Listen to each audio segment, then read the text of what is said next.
হকচোন আজি একেবাৰে তেল মছলা কমকৈ দি এটা চিকেনৰ ৰেচিপি বনাম আৰু ৰেচিপিটো কেনেকৈ বনালোঁ ভিডিঅ'টো শেষলৈকে চাই থাকিব। ৰেচিপিটো আচলতে আজি নহয়, মই পৰহিয়ে বনাইছিলোঁ।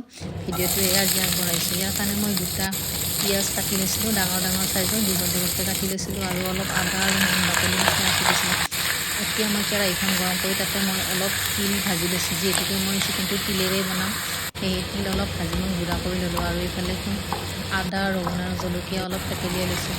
এইফালে দেখিছে মাংসখিনি খুব ভাল কৰি মই ভাজি আছোঁ আৰু মাংসটো গেছটোৱে একেবাৰে হাই দি ভাজি আছোঁ আৰু মাংসখিনি খুব ভাল কৰি ভজা গৈছে। আৰু এতিয়া মই ইয়াতে নিমখ হালধি আৰু অলপ জিৰাৰ গুড়া দি দিছোঁ, দি খুব ভাল কৰি আকৌ লৰাই দিছোঁ, দি আৰু ভাজিব লাগিব। আৰু চিকেনটো যেনেকৈ যিমানখিনি ভাজিম খাবলৈ সিমানে টেষ্টি হ'ব, যিহেতুকে পানী নিদিওঁ।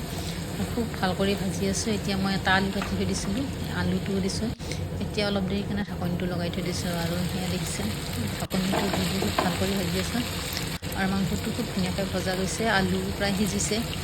এতিয়া মই থেতেলিয়াই থৈ দিয়া আদা ৰহুন আৰু জলকীয়াৰ পেষ্টখিনি দি খুব ভাল কৰি লৰাই দিছোঁ আৰু এইখিনিও এতিয়া কেঁচা গোন্ধটো যোৱালৈকে খুব ভাল কৰি ভাজি ল'ম। আৰু ইয়াত দেখিছে মাংসটো খুব ধুনীয়াকৈ ভজা গৈছে আচলতে, আৰু আলুখিনিও খুব ভালকৈ সিজিছে, মাংসটোও সিজিছে। এতিয়া এইখিনি মই অলপ দেৰি লৰাই ইয়াতে মই খুন্দি থৈ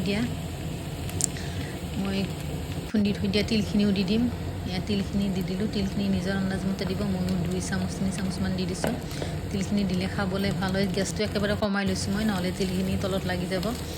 গেছটো কমাই লৈ অলপ দেৰি কাৰণে খুব ভাল কৰি লৰাই আছোঁ।